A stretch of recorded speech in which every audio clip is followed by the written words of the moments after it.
दोस्तों, अब तक आपने मेरे व्लॉग्स में मेरी सीकेडी जर्नी देखी, लेकिन आज का वीडियो थोड़ा अलग और बहुत इम्पोर्टेंट होने वाला है। आज मेरे हाथ में है एम्स का ये ऑफिशियल डाइट चार्ट, जो कि मुझे डॉक्टर्स द्वारा मिला है। डायलिसिस पेशेंट के लिए सिर्फ डायलिसिस एक जंग नहीं होती, खाने की प्लेट भी एक बड़ी जंग होती है कि क्या खाएं, क्या नहीं खाएं और क्या कितनी मात्रा में लेना है। तो आज हम इसी को ब्रेक डाउन करके बताएंगे क्या खाना है और किन किन चीज़ों से शक्ति। तो ये पूरा डाइट प्लान होने वाला है 24 घंटे का, जिसमें हमें 1900 कैलोरीज, 75 ग्राम प्रोटीन और 250 ग्राम कार्बोहाइड्रेट्स मेंटेन करने हैं।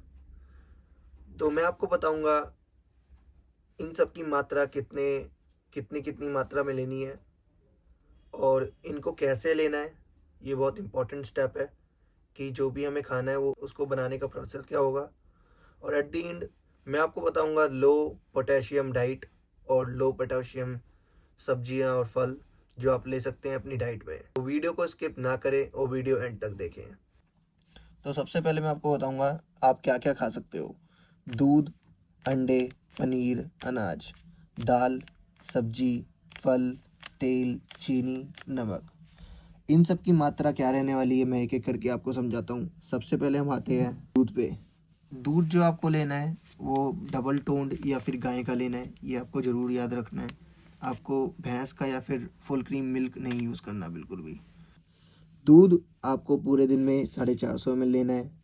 इसी 450 ml में अगर आप चाय पीते हैं, लस्सी पीते हैं, दलिया खाते हैं, खीर खाते हैं या फिर कोई भी अदर आइटम दूध की लेते हैं तो वो आपको इसी में कवर करनी है। दही भी आपको इन्हीं 450 ml में ही खानी है। उसके बाद हम आते हैं पनीर पे। पनीर भी इन्हीं 450 ml दूध में से ही आपको बनाना है और पनीर आपको घर पे ही बनाना है। बनाने का प्रोसेस मैं आपको आगे वीडियो में बताऊंगा। इसके बाद अगर आप अंडे खाते हैं तो अंडे का वाइट पार्ट। अब हम डायरेक्टली बात करते हैं अनाज की, जो कि बहुत इंपॉर्टेंट पार्ट है। इसमें अनाज की मात्रा सिर्फ 250 ग्राम होने वाली है। इसको आपको हमेशा नाप के लेना है। अगर सपोज़ करते हो आप, अगर 250 ग्राम में आप 10 रोटी बनाते हो, एक रोटी 25 ग्राम की हुई, या फिर आप 12 रोटी बनाते हो तो एक रोटी 20 ग्राम की हुई। तो अगर आप रोटी की जगह अगर एक कटोरी दलिया या फिर पोहा, उपमा, ओट्स या फिर चावल, कुछ भी ऐसा अनाज वाला खाते हैं तो आपको रोटियां एक एक करके कम करनी पड़ेगी। अगर आप एक कटोरी चावल खाते हैं दिन में तो एक रोटी कम, एक कटोरी दलिया खाते हैं तो एक रोटी कम। तो इस हिसाब से आपको 250 ग्राम अनाज को मेंटेन करना है और ये बहुत ज़रूरी चीज़ है, परहेज़ आपको ज़रूर करना है। अब दाल की बात करते हैं। आप एक कटोरी दाल ले सकते हैं पूरे दिन में, 2 से 3 कटोरी सब्जी। फल आपको एक मीडियम आकार का यूज़ करना है, जो भी लेना है एक मीडियम आकार का, सिर्फ एक 100 ग्राम के आसपास का। तेल 3 से 4 चम्मच, छोटी चम्मच आपको यूज़ करना है। चीनी 3 से 4 चम्मच। और नमक, जो कि बहुत इम्पोर्टेंट पार्ट है पूरे सीकेडी जर्नी का या फिर डायलिसिस प्रोसेस का। तो आपको 2.5 ग्राम नमक एक दिन में यूज़ करना है, आधी छोटी चम्मच। और इसको हमेशा आपको मेंटेन रखना है, क्योंकि यही मेन रीज़न होता है आपके बीपी के शूट करने का, और बीपी ही मेन रीज़न होता है किडनी फेलियर का। तो इसको बहुत इम्पोर्टेंटली आपको मेजर करके रखना है। तो अब हम बहुत ज़रूरी बात करते हैं कि आपको जो भी बनाना है उसकी विधि क्या होगी, उसका प्रोसेस क्या होगा। सबसे पहले हम बात करेंगे पनीर की, क्योंकि पनीर आपको घर पे ही बनाना है। तो आपको कभी भी पनीर, जैसे यूजुअली लोग फाड़ते हैं दूध को तो नींबू का यूज़ करते हैं, तो आपको नींबू तो बिल्कुल भी यूज़ नहीं करना है, या फिर कोई भी ऐसी चीज़ यूज़ नहीं करनी है जिसमें हाई पोटेशियम होता है। हमेशा आप दूध अगर फाड़ेंगे तो या तो दही या फिर सफ़ेद सिरके का यूज़ करके ही दूध फाड़ेंगे, और फिर उसको चाय की छन्नी से छान के या साफ़ कपड़े से पनीर को छानना है, जोड़ के पनीर का इस्तेमाल करना है। तो अब हम बात करेंगे द लीचिंग प्रोसेस की, जो कि बहुत इम्पॉर्टेंट है इस पूरे सीकेडी जर्नी में। तो सबसे पहले अगर आप सब्जी बनाते हैं तो सब्जियों को छोटे छोटे हिस्सों में काट लेना है और उस सब्जी को आपको गर्म पानी से धोना है। गर्म पानी में डाल के लगभग आपको 1 से 2 घंटे रखना है, और फिर उस पानी को फेंक के आपको दोबारा एक फ्रेश वाटर से उसको साफ़ करना है। और इस प्रकार से आपको सारी सब्जियां यूज़ करनी है। इससे क्या होगा, इसका रीज़न इसलिए है, ये आपको इसलिए करना है क्योंकि इससे एक्स्ट्रा जो भी पोटेशियम होगा सब्जी में वो निकल जाएगा, गंदगी उसकी निकल जाएगी, और आपको एकदम फ्रेश और हेल्दी सब्जियां आपको खाने को मिलेंगी, जो कि बहुत इम्पोर्टेंट है। और सेम चीज़ अप्लाई होगी दाल में। दाल भी आपको, अगर आपको कोई सी भी दाल खानी है, जैसे नॉर्मली दाल घर पे बनाते हैं, तो उसको उस दाल को लगभग 10 गुने गर्म पानी में 1 घंटे तक भिगो के रखना है। पानी की मात्रा दाल से 10 गुना होनी चाहिए, ये आपको बहुत इम्पोर्टेंटली याद रखना है।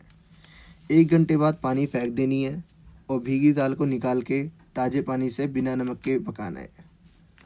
दाल बनाने के बाद उसे थोड़ी देर रख दें। नीचे की गाढ़ी दाल मरीज के लिए इस्तेमाल करें। दाल का सूप मरीज के लिए बिल्कुल भी यूज़ नहीं करना है, सिर्फ आपको गाढ़ी दाल यूज़ करनी है। और बनाते टाइम उसमें बिल्कुल भी नमक यूज़ नहीं होगा। आप अपना 2.5 ग्राम नमक उस टाइम यूज़ कर सकते हैं जब आपके सामने आपकी 1 कटोरी दाल आएगी। लीचिंग प्रोसेस एक बहुत इम्पॉर्टेंट रोल है आपकी डाइट में, इसको ज़रूर याद रखें और इसको ज़रूर फॉलो भी करें। अब हम आगे बढ़ते हैं और मैं आपको बताता हूँ कि आपको क्या क्या चीज़ें आप खा सकते हैं। जैसे कि आपको पता है कि आपको दालें खानी है, आपको सब्जी खानी है, आपको फल खाने हैं, लेकिन कौन सी दालें, कौन सी सब्जी और कौन से फल, मैं आपको एक एक करके बताता हूँ।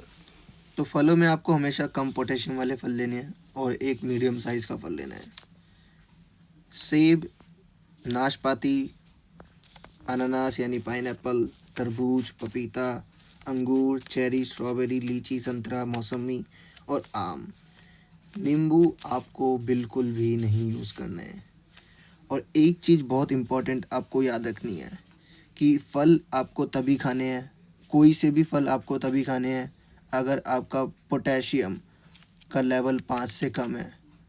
अगर ये 5 से ज़्यादा है, 5.1 भी है, तो आपको कोई भी फल नहीं खाना है। ये गाइडेड है डाइटिशियन से, एम्स के, तो ये आपको बहुत इम्पोर्टेंटली याद रखना है। अब बात करते हैं कम पोटेशियम वाली सब्जियां, जो जैसे होती है पत्ता गोभी, लौकी, बैंगन, शिमला मिर्च, खीरा, टिंडा, जुकुनी, गाजर, प्याज, मूली, शलजम और ब्रोकली। टमाटर कभी भी आपको कच्चा नहीं लेना है, टमाटर का बहुत मिनिमम यूज़ करना है, आप ना करें तो बेहतर होगा। अब हम बात करते हैं दालों की। सबसे पहले आपको याद रखना है कि दालें हमेशा आपको यूज़ करनी है एज अ प्रोटीन इंटेक को पूरा करने के लिए। तो दाल में आप राजमा, चना, लोबिया, हरी मूंग, काली मसूर और अरहर, ये सब दालें हैं जो आप यूज़ कर सकते हैं, लेकिन इनकी मात्रा आप ज़रूर से इसको याद रखें। 30 ग्राम यानी कि आधी कटोरी, 20 ग्राम यानी कि आधी कटोरी से थोड़ा सा कम। तो जैसे कि आपको पता है, ये तो सब बताते हैं कि क्या क्या खाना है, लेकिन इम्पॉर्टेंटली ये होता है कि क्या नहीं खाना है। तो दालों में दाल की बड़ियाँ, सत्तू, भुना हुआ चना, अंकुरित दालें, सोयाबीन या सोयाबीन की बड़ी, ये सब आपको नहीं यूज़ करनी है। सूप, पालक, चौलाई, कमल ककड़ी, अरबी, जिमीकंद, कच्चा केला और फूल, ये सब जो सब्जियां हैं ये आपको बिल्कुल भी नहीं लेनी। और ख़ासकर हरे पत्तेदार सब्जियां जैसे साग और मोस्ट इम्पॉर्टेंट आलू, इसमें बहुत ज़्यादा पोटेशियम होता है। जूस जैसे नारियल पानी, बेल का शरबत, नींबू पानी, ये सब आपको बिल्कुल भी नहीं लेना है। उसके बाद सूखे मेवे जैसे बादाम, काजू, किशमिश, खजूर, अंजीरी, मूंगफली, तिल, पिस्ता और इत्यादि, ये सब भी आपको बिल्कुल भी यूज़ नहीं करने हैं। अचार, पापड़, खट्टी चटनी, सॉस, नमकीन, भुजिया, मैदा, ये सब भी आपको नहीं लेना है क्योंकि इसमें सोडियम बहुत ज़्यादा होता है। कोल्ड ड्रिंक, चॉकलेट और पैकेज वाले कोई भी फूड आपको बाहर से नहीं लेने हैं, सब कुछ आपको घर का बना हुआ खाना है। घी, टासफेट, मक्खन, रेड मीट, अंडे का पीला भाग, ये सब आपको नहीं खाना है क्योंकि इसमें फ़ैट होता है और फैट से आपकी भूख थोड़ी ख़त्म हो सकती है। और CKD में आपको अपनी एपेटाइट बहुत स्ट्रॉन्ग रखनी है, आपको अपना इम्यून सिस्टम बहुत स्ट्रॉन्ग रखना है, क्योंकि आपकी किडनी तो ख़राब हो ही गई है, पेट भी ख़राब हो जाएगा तो दिक्कत हो जाएगी। तो ये था एम्स का ऑफिशियल डाइट चार्ट। ये सब बेस्ड है मेरी रिपोर्ट्स के ऊपर, मेरी KFT और LFT रिपोर्ट्स के ऊपर और मेरे पोटेशियम लेवल के ऊपर। तो किसी भी ऐसी कोई भी चीज़ खाने से पहले या फिर लेने से पहले बेहतर होगा आप अपने डॉक्टर से कंसल्ट करें, क्योंकि मैं कोई डॉक्टर नहीं हूँ, I am just a patient, और मैं बस अवेयरनेस और सही इन्फॉर्मेशन फैलाना चाहता हूँ। लेकिन मैं नहीं चाहता कोई भी किसी गलत चीज़ों का गलत मात्रा में यूज़ करे, क्योंकि अगर पोटेशियम आपका 5 पॉइंट से ज़्यादा है तो ये सब चीज़ें आपके लिए हानिकारक भी हो सकती हैं। तो इसीलिए डॉक्टर से कंसल्ट जरूर करें और अपनी रिपोर्ट्स को हमेशा मेंटेन करके रखें। ये था आज का वीडियो। आपको अगर वीडियो इन्फॉर्मेटिव लगा हो तो इसको लाइक करें।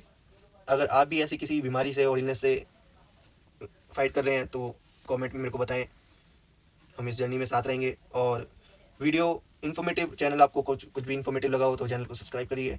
मेरा नाम है आलोक पांडे और आप देख रहे थे अनफिटेड आलोक। Thank you.